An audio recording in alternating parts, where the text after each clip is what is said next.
Hello, everybody. I Howdy, just put in the y'all. chat, if you can turn the your cameras on, that would be fabulous. We just like to see people's faces.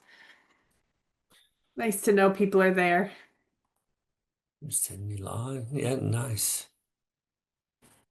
So, my name's Jennifer Morgan Smith. I'm part of Passagewise with John Robbins, who can introduce himself. That's it for you? That's it. I don't know. Okay. I'm John Robbins. I'm part of Passagewise with Jennifer Morgan Smith, who can introduce herself.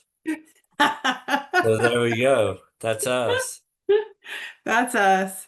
So, and I appreciate the people who are commenting that they don't have cameras. Sorry about that, but I mean, we'll. one of the things Jennifer and I try to bring into every one of our workshops and trainings is that we should, as much as, I mean, we understand not having cameras, but as much as possible, we try to create connection in a virtual world, in a isolating world, in the jobs that we work in. So any chance to see faces and see people that are in the throes of things with us is always nice. Yep. So we just encourage you to do that. And then the other thing, and I think this is an important little disclaimer for today. Um, we aren't going to argue this is a discussion. This isn't an argument or anything like that, but John and I were going to present ideas. And you may think, oh, that idea is amazing. They're super smart. Or you may think that idea is really ridiculous. They're totally off base. That's great. Either one. We just want you to think about, why do you believe what you believe, and connect with that belief of your own and develop some self-reflection about that. And so that's how we start all of our trainings. Is you don't need to convince us, we don't need to convince you. Two things can be true at the same time. And so we like to throw that out there. Just it's a discussion. Yeah. Yeah. Anything else, John, that you want to make sure we say? Uh, no, I think we were here 2 months ago, was it? Yeah, it was in April, I think. Okay. And we had this topic. A lot of folks were interested in it. We're asking for a round two. This, don't worry, this isn't a sequel where you had to be at the first one to know the second one. We will bring some stuff back up that we talked about in the first one, but we just want to do a little bit deeper dive into these ideas and some of the questions that came up. Hmm. And that's kind of our plan for the day. Yeah. We try to monitor the chat. If you want to speak up, please speak up. We encourage interaction, and so hopefully we energize you today. Yeah. So we're revisiting emotional agility and post-traumatic growth, and really how it applies to us. Yeah. So, as we define post-traumatic growth a little bit and what that really means, how many people are really, Jennifer, are you yes. you're not sharing the screen right now. Oh, I'm not? Okay, If you well then think you my were, bad. Hang on a second. I didn't know if you wanted to or not, but I totally thought I was. So that's my there bad. you go. There you Now go. I hope you can all see that. There you go. Yay, we're back with actually the slides. Okay, so how many people really get excited when they hear this kind of term, post-traumatic growth? How many people are interested in this? I saw Vicky raise her hand there, a few people raising their hands. Yeah, it's a really cool topic. And it's something I think it's different from resilience, because resilience is about bouncing back to where you were functioning before, and post-traumatic growth is really this enhanced growth following something that was difficult that you went through. I don't know, John, what else do you want to say about that? Um, well, I think it's yeah, it's the whole idea of um Jennifer and I work with, we're therapist types, and so we work with different folks that we hear things like, I just want to get back to where things were. And with post-traumatic growth, one of the ideas is that you probably can never get back to where you were because now you have a history of something else. And so there's this opportunity to get back to a different place that comes with the knowledge of this trauma or with this event that actually makes you in a better place. Yeah. And we don't pretend that this is going to happen overnight. We don't think, okay, what you have to do is with your clients, as soon as they come in and they're like, I'm really having a difficult time, you're like, look, what we're going to do is we're going to get you to a better place. This is going to help you. You're going to be so grateful for this difficulty because, it's going to help you grow so much. We're not saying that. It really is just this incredibly cool process to watch somebody go through or see in ourselves these difficult challenges and then see how we've grown and expanded who we are and really become more about who our true self is. I think that's kind of the key. And this is far from toxic positivity. Yes, very Um, far from. it's really understanding that in a place of growth after a traumatic event, there's a lot of work that has to happen. It's not like, oh gosh, you're going to be in such a better place because of this. That there's a process to get to that, and that it's not just you're going to be great kind of thing. Yeah. Yeah. Any comments, thoughts, ideas about post-traumatic growth that all of you really like and enjoy? That you want to unmute or you want to put in the chat? Either one is totally fine by us. Long term, from child adolescence to adulthood and resolution. Oh, nice. Yeah, so it's really Mhm. following like the lifespan too, and that recognition. I Yeah. think in there is the idea that we're always growing and learning. I like that idea a lot. I'm hoping I'm not going to be the same as I was 2 years ago, that I've learned some new stuff. It benefits the community as well as the individual. I don't know why I think of it in these terms, but I think of street smarts. Quite Yeah. honestly, it's like when I went to New York City the first time, I was like every other tourist looking up at the buildings and not paying attention to my surroundings and nothing really bad happens. And I think New York's actually fairly safe. But eventually, as I heard about traumatic events, I've heard about stuff. When I go to a bigger city, I'm a little bit more paying attention. And that's from me understanding the context. And so I've grown in how to be in that space. Yeah. Yeah. Well, and some of the comments are it makes you stronger. It's builds the community as well as the individual. It allows for you to see things and have gratitude for things you never could have before. Challenges, I like this one a lot. Challenges the often held belief that one is broken. Mhm. It empowers versus judges. It instills hope. Yeah. So it really does. I love that idea. We're not broken.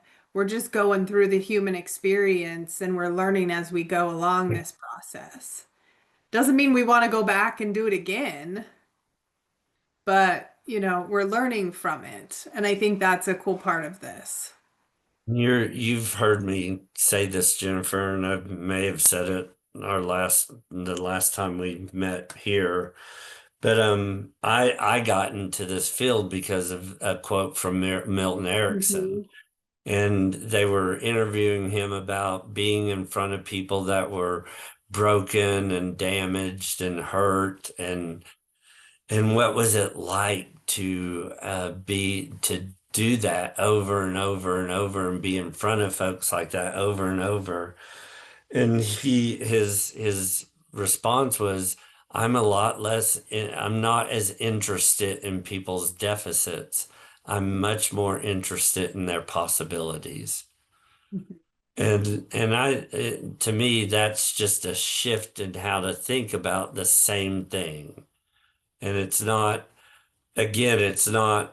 that you don't honor the deficits, the trauma, the events, and you don't see them as the defining point of a person's life Hey. and that they're always going to be a certain way. Sorry, I wasn't sure if you. Right. I got it. I think someone's talking. I had that one. I got it. Okay. That's Yeah, my trauma response. I know it is.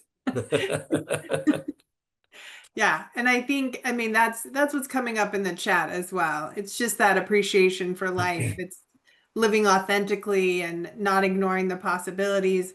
And I love this one. No experience is a waste. Yeah. Yeah. Comment by allowing others to be able to dictate what we feel, their control of our lives. And when we take control of our lives back, then we start the growth process. Yeah. Yeah. No, I think that's very true. I think what we need to think about is for us in the multiple fields that are represented here, when we're interacting with folks, it's how do we have that? How do we have that frame? And how do we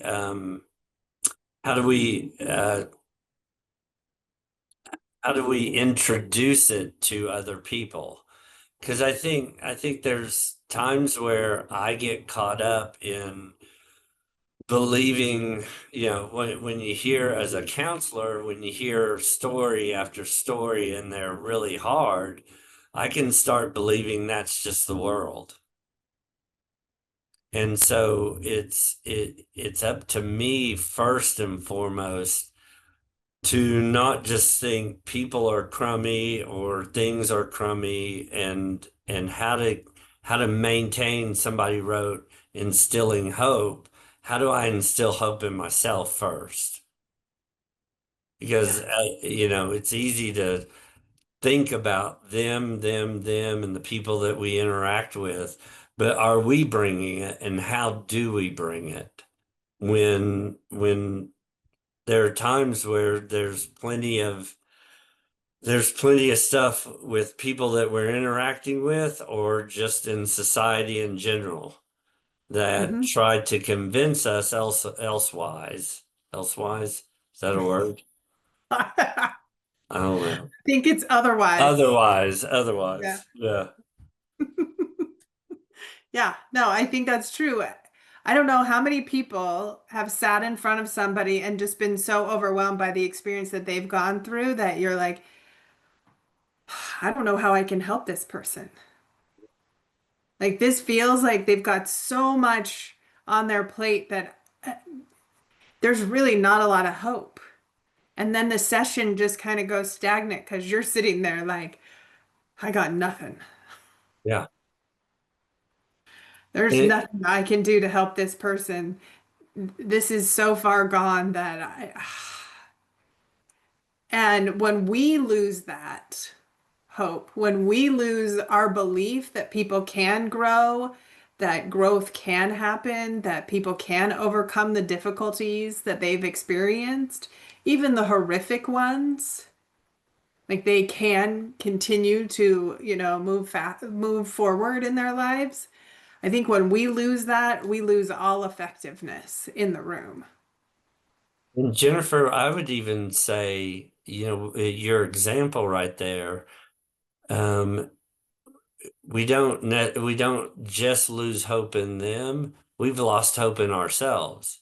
Uh-huh. I can't do anything for them. Now so I've lost belief in myself, in my own possibilities, in my own capabilities. And so there's a part of me that it will always come back to us first.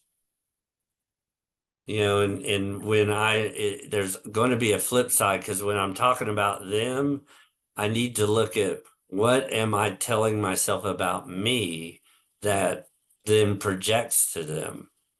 Mm-hmm. Adriana has her hand up. Oh, there you go, Yeah, Adriana. You have to unmute though. awesome. Okay. Sometimes we may feel like I don't know what to do because we are dealing with the same problem in our lives.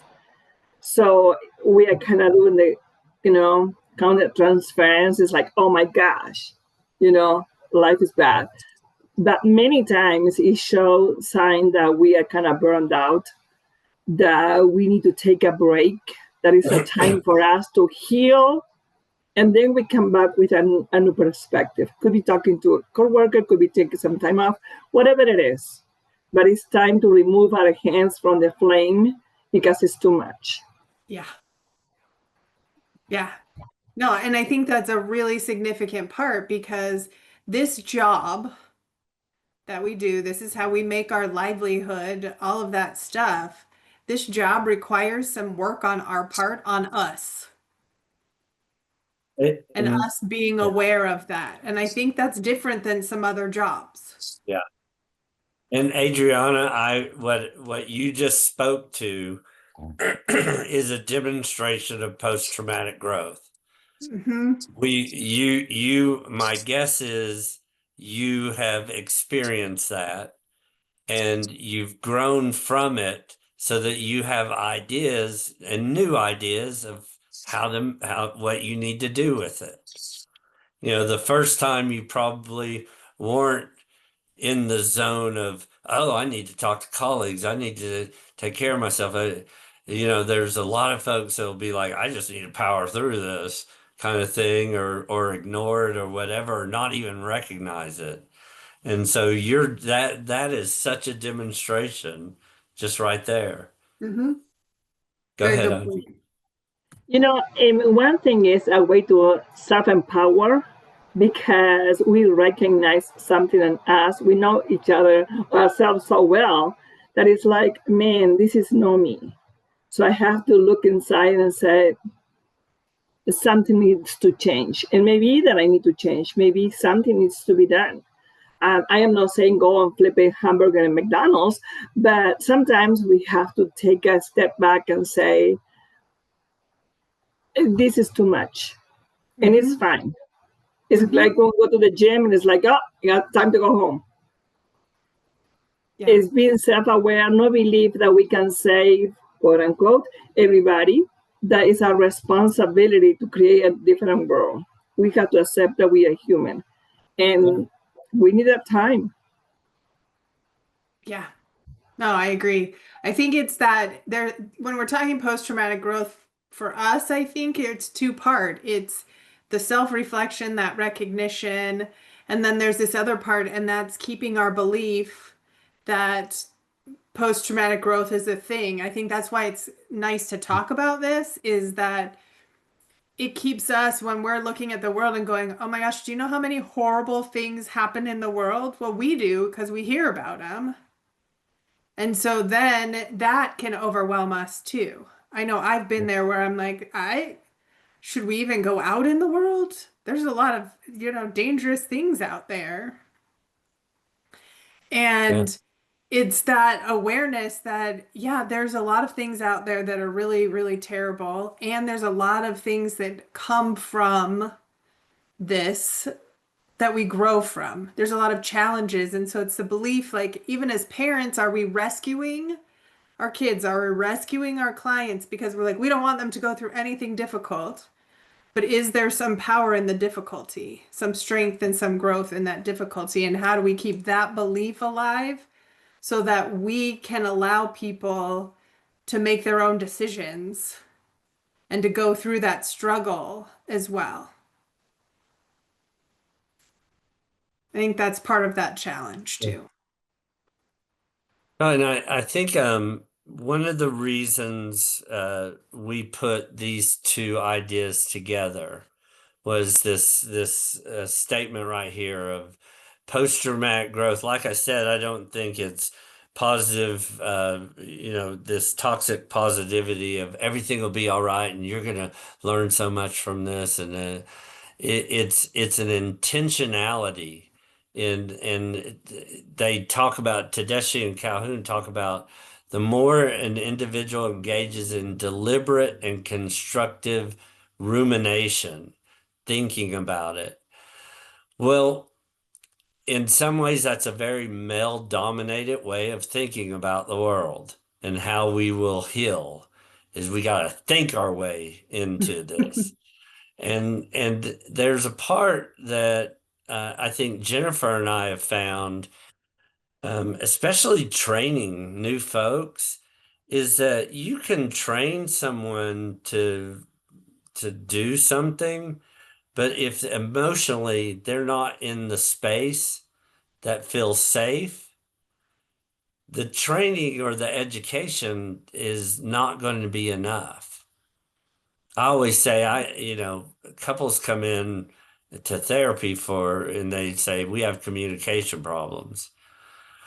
And usually it's not. It's usually something about how they communicate is the problem. And I can teach them all day how to use I statements, which is an appropriate way of communicating with each other. If they don't trust each other, I statements go nowhere. Mhm. If one person has felt overpowered, I statements go nowhere. They can, because they're not going to say I feel overpowered because they don't feel safe. And so that's why there's an emotional element to this and why we bring in emotional agility. Yeah. Because we think that you need to honor not just thinking your way to growth. You need to honor not just it being a feeling that both of these are playing a part in people's lives. Yeah. Yeah. I think you got to feel all of that. And sometimes it is ruminating about the feeling. Sometimes it's thinking about, the feeling. Sometimes it's feeling what you're thinking about. Like it really is that, synergy between those two things. So we And like, as a caregiver or healthcare professional, if I feel hopeless, I can know all this about post-traumatic growth all day. And I'm not going to be able to help a lot of people. I'm not going to be really impactful in helping people if I'm feeling hopeless having this knowledge. yeah. It's like I can walk them through it, but I'm not going to believe that they can do it because I don't Mhm. have hope. Yeah. And at least me, I'm not a big believer that we can compartmentalize stuff like that. Yeah. It tends to come out. Yeah. So we thought very quickly we wanted to just show this graphic Mhm. just for folks who weren't here last time. And for those who were here last time that, forgot this graphic. But it really is the difference between what's resiliency, what's post-traumatic growth. And I always love to think, okay, here's that coming back to where we were before. You know, we all talk about Mhm. let's bounce back. But we can't turn back time. We can't erase what's happened. And so the post-traumatic growth comes back over this and says, oh, well, this is where I am now because of all the stuff I learned that really helped me grow. And I think it's a cool graphic to really show this. And And there's I nothing know I've wrong with been, resiliency, but yeah, and I know I've been talking about couples a lot just because it's on my mind at the moment. But to me, the easiest one for me to think about is I've had couples after an affair say we would just want to get back to where we were. And there's a part of me, it's like, well, there's now a history that wasn't there before. And so it's hard to get back to where you were when you have a history, when you have a data point now that wasn't there before. And so it's much more about if you're going to stay together, if the couple wants to stay together, how do you get back in a better place with yeah. taking the understanding of this event or this time period? How does that become a part of who y'all are going to be in a very different way Hmm. and in a stronger way? Yeah. Now, are people able to see this graphic? I'm getting a message that says it's not showing. Okay. I can see it. Okay. I can't see it. Is there something I need to do on my end then? It might be hidden on your screen. So, oh, somebody says their screens have two tabs, so that might be it.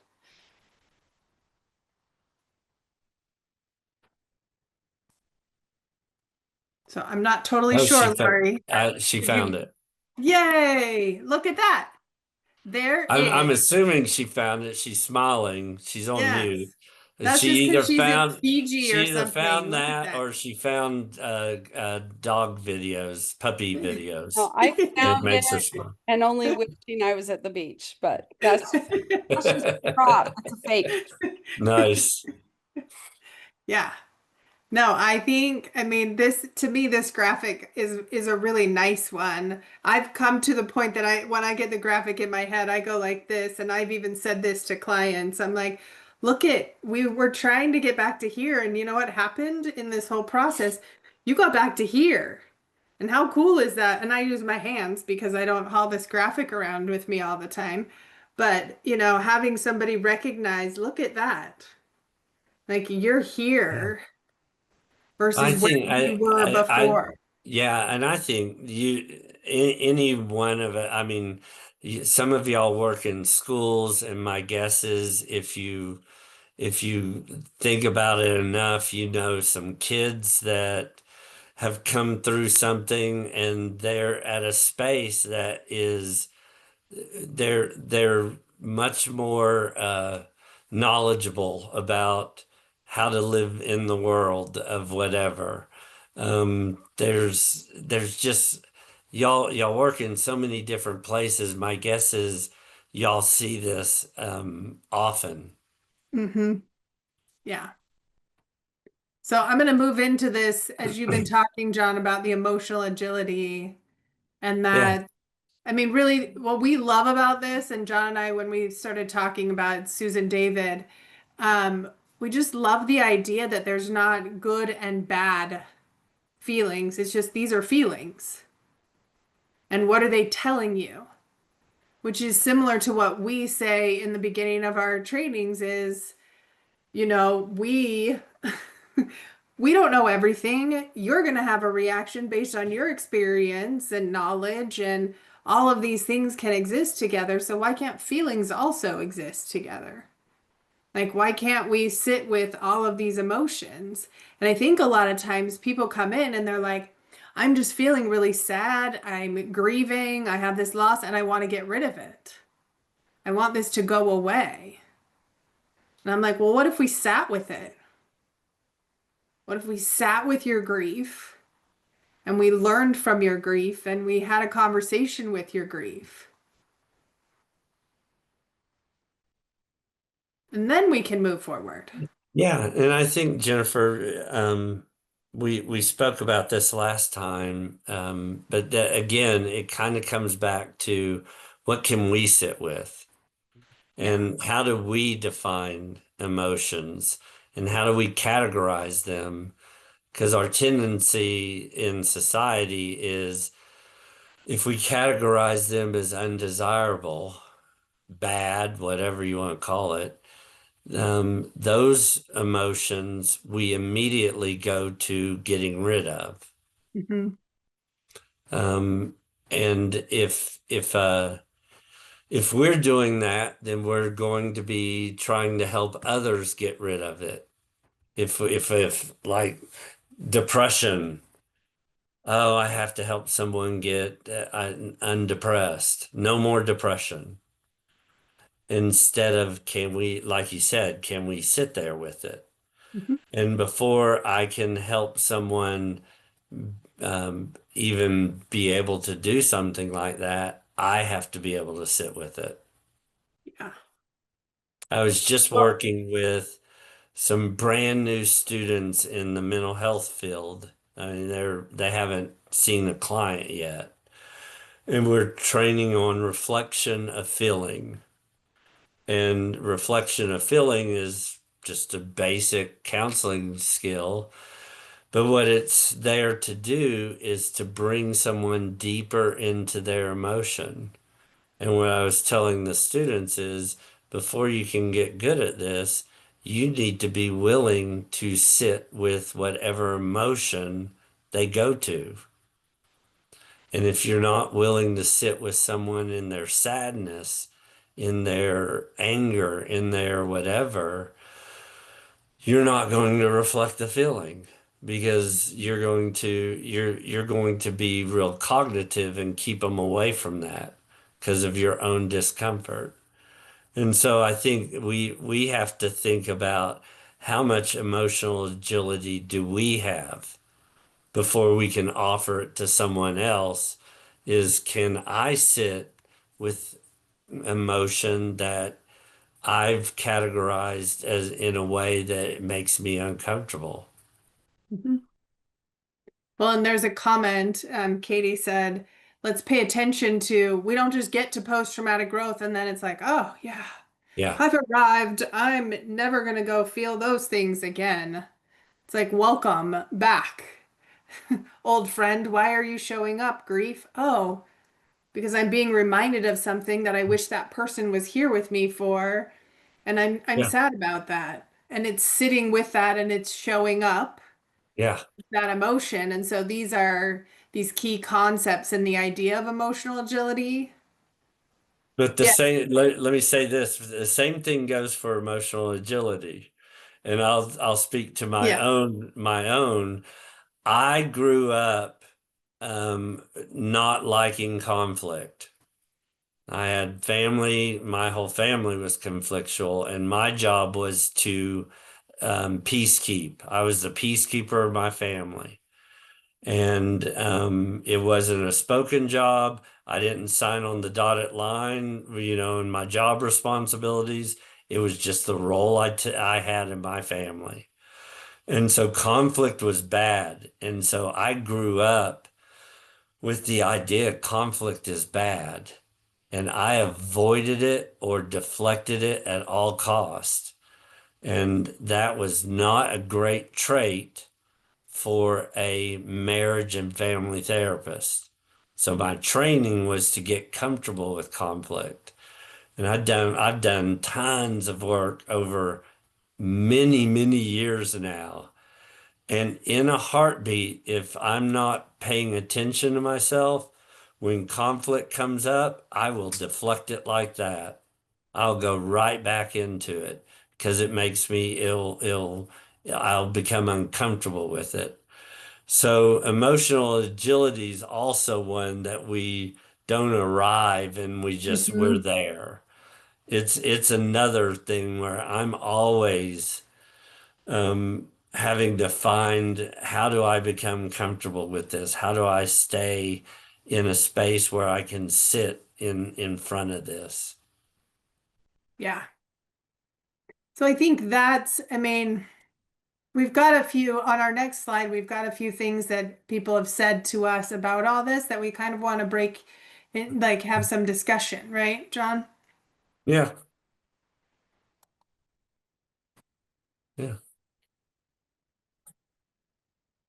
So some of the things that we heard back from people when we started talking about emotional agility and post-traumatic growth were these comments.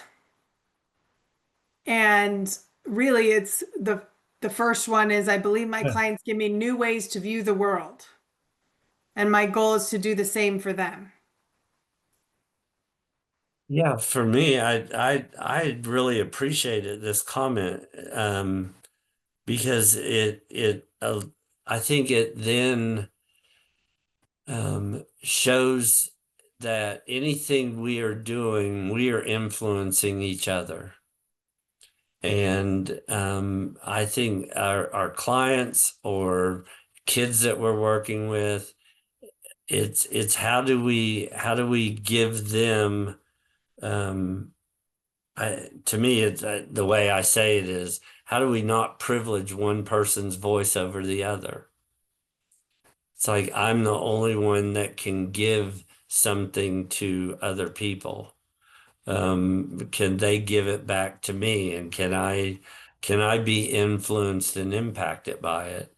And I think for me, the way I took this was, that's my own emotional agility, and that's my own growth, is being able to not just provide something for someone, but they're providing something for me too.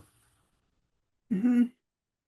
I think when we start in this field, we're learning so much from each client that we have. Does everyone remember the first client you sat in the office with? And it was like, I'm terrified of this person.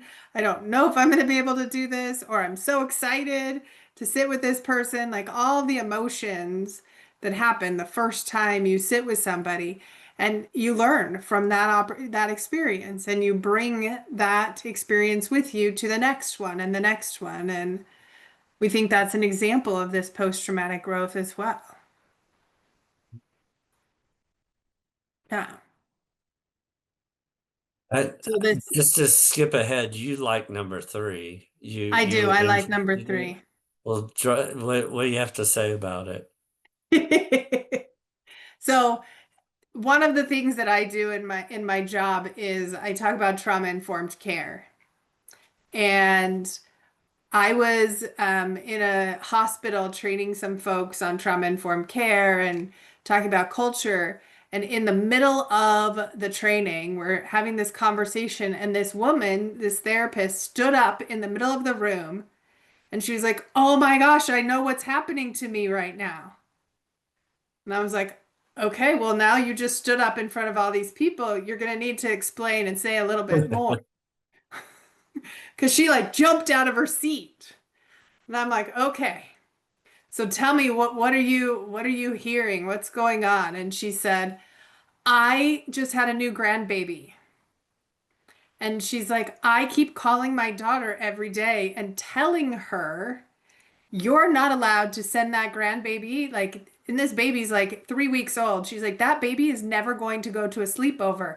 I just need you to know that. No sleepovers for this baby. And you're seeing head nod, like you're like, oh yeah, I get that, right? It's like she just kept, and she worked in an organization where she was working with a lot of people who were sexually abused. They were talking about their experiences of sexual abuse, and she just kept interacting with trauma repeatedly over and over and over again, and just started viewing the world as so unsafe. So she's like, no babysitters, no sleepovers, no anything. Like, we're gonna bubble wrap this little baby And she was like, that's what's happening to me. I have gotten to this place that because of my experience with my clients and seeing how much this has caused harm in their lives, I want to do everything I can to protect this baby that I love. And I don't want anything bad to happen. And I'm so terrified that it's almost making it impossible for me to do anything else but worry about that. And she was just ruminating on this fear over and over again. And so we sat in this room and said, well, how do we handle that? Because it's true. This is what we do. This is what we hear. You sit and watch the news, watch a news cycle and see all the horrific things and starts to go, I don't know that I want to go out in the world right now. Maybe traveling's a really bad idea. And so we, as therapists, as counselors, as school counselors, that's what we're doing, is that the world is very unpredictable. And so we have to, how do we sit with this unpredictability while also reminding ourselves of all these other things that happen when we go out into the world? Because if this little baby was wrapped in bubble wrap all the time, wasn't allowed to learn to walk or crawl or do anything, she's just in bubble wrap, just like, okay, I can't get out. Her legs aren't going to work. She's not going to be able to do things. So it's how do we hold both at the Yeah. same time? One of y'all may know this. I don't remember. I know that goes around in the growth and health field, but is it a turtle or something that has to, or it's some sort of animal that has a shell and it has to leave its shell. Lobster. Is it a Spencer lobster? says it's a lobster. There you go. Thank you, I was Spencer. like, what's he talking about turtles here, Spencer? So thank you. And so there's a time where it's vulnerable, but it's the only way for it to grow a new shell that fits, else it would be squeezed in and never grow. And so it's the whole idea that you have to be vulnerable, you have to have some bruises in order to grow. Yeah. Thank you, Spencer, because the way I just said it is horrible. God. So Spencer, if y'all are in the chat, Spencer put like a YouTube thing. Don't watch it now, because Because you'll miss true. the code word when it comes. Yeah. Um, Yeah. yeah, but that's it, it's that whole idea of how growth comes with some vulnerability. Mm. I just pulled up a graphic on it. It says, I'm feeling the squeeze. Time to molt. Me 2.0. It's kind of Nice. See, and now in the next session you go into, you take your lobster example. Not a Yes. turtle, but a lobster. I'll be singing B-52s before long. Yeah, you will. I know. It's already in your head. Uh-huh. So keep us moving. Keep us moving. Well, I like Katie's comment in the chat. It says, when we can't sit, here's her thought. When we can't sit with our own discomfort with our emotions, we deny our clients their opportunities for growth. Yes. You I'm a huge believer in that, Katie. I think our own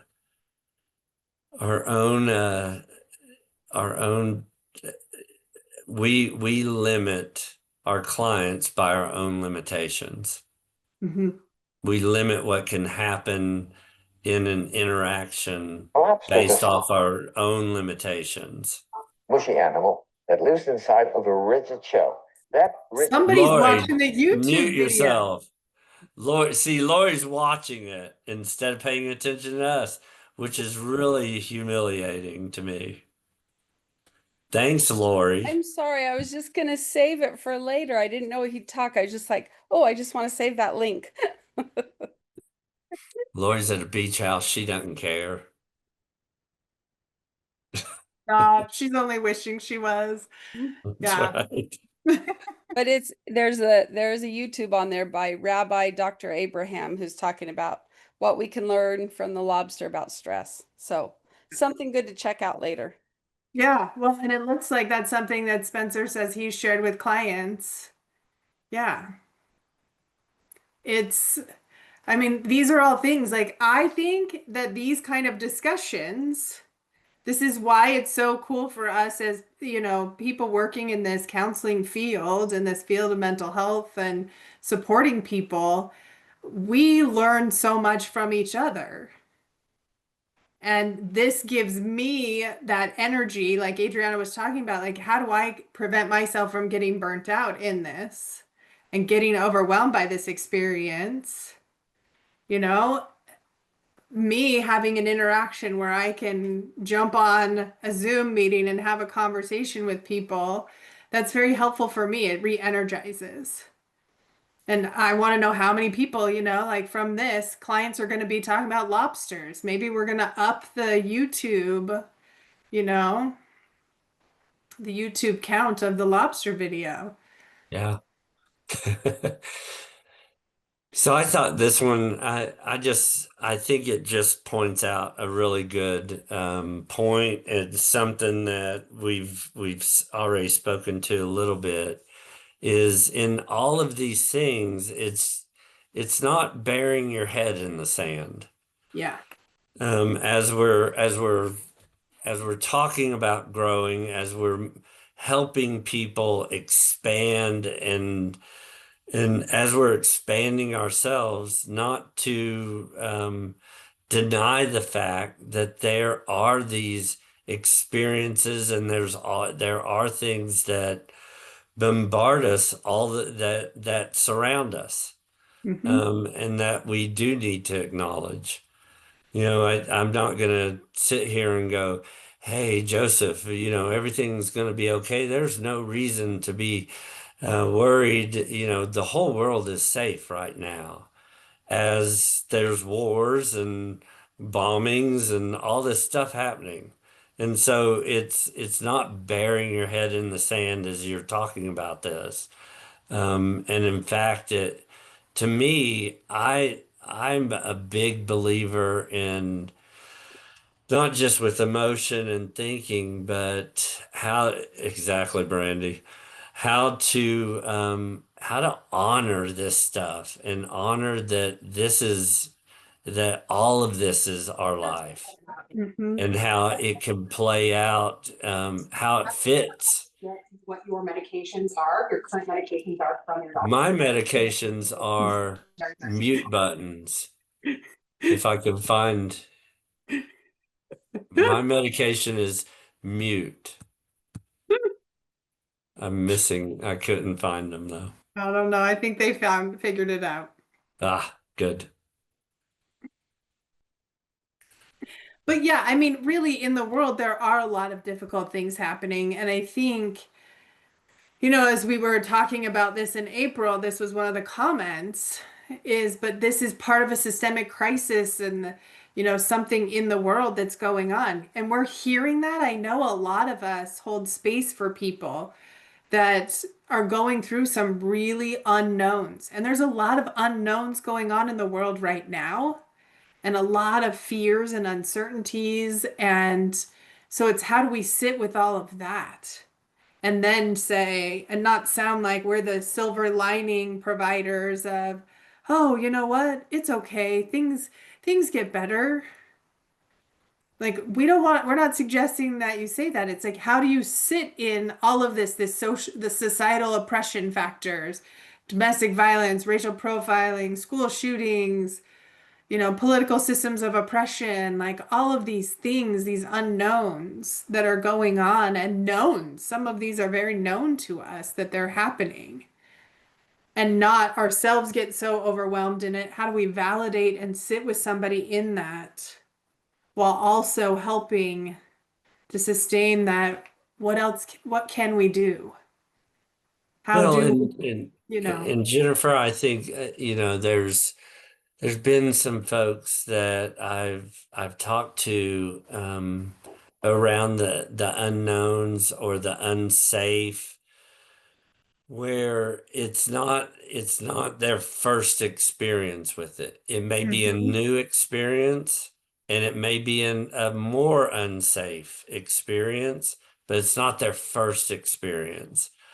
And I've often wondered how they've how well, and I'll speak for myself. There are times where something happens and I forget that I do have some capabilities in the face of this. I've dealt with certain things. And so, and those are gone for a moment. And it's like I'm helpless. And it's Mhm. like, well, wait a minute, I've dealt with certain things before. And so, even though this is new and may feel more unsafe, that I have a starting place. Yeah. And I think that's a weird thing I've been thinking about is that I was talking with a friend of mine in the LGBTQ community that there's uncertainties right now, and certainly maybe they're more uncertain than they've ever been. But it's not the first time he has experienced oppression, unsafeness, all of those things, and he has a lot of things that he has done in the face of those. But Mhm. for a brief moment, those were gone. It was like, I am, and maybe that's the lobster thing. Maybe they're outside of the shell at the moment and they're trying to, and that's a vulnerable place.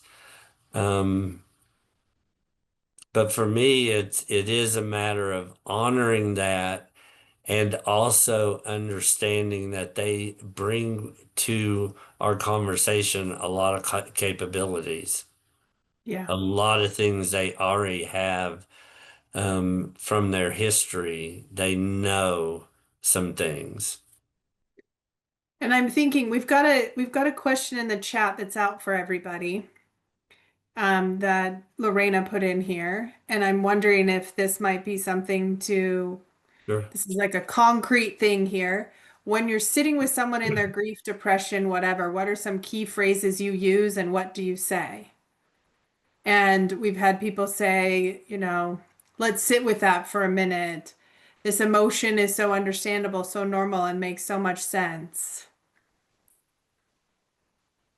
Sometimes it's just silence, really supporting that they've said, and saying, like, I hope this is one of the places that you feel the most safe to experience these vulnerable emotions and knowing you're not alone and there is no judgment.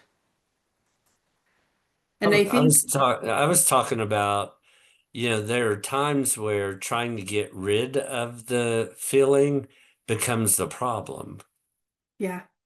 more than the feeling itself. The feeling is uncomfortable and it won't go away. Mm-hmm. And so the problem becomes I can't get rid of this feeling. So Brandy had put in, take your time, let's take a moment and just feel it. Yeah. It's like let's just be here with it. Let's not make getting rid of it the problem. Yeah. I always ask, what's that part of you telling us? Like, what's it telling you? What does it want you to know?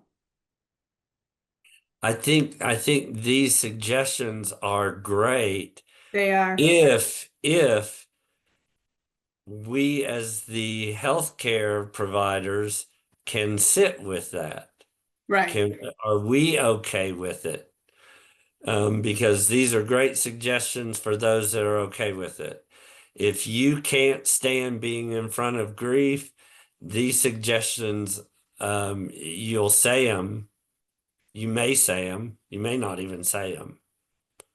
But even if you say them, if you're not comfortable with grief, you're not going to sell it. Yeah. And they're not going to be comfortable with it. Yeah. I know that we have 2 minutes, and I know that Joseph Oh, put the evaluation in the shoot. chat. And it's in there again. He just put it in again. Okay. I want to just make sure everybody gets that. But this is what we love about these conversations, is just that everybody's talking and sharing. And ooh, that's a good one, Rebecca. Where do you feel this in your body? Yeah. So thank you so much for all of your comments and for the work that you're doing every day. Yeah. And know that there's a thing out there called secondary trauma, which is a word for healthcare providers, and it's, to me, it's an acknowledgement that we are barraged, and Mhm. and so it is. How do we focus and maintain our own agility and honor ourselves?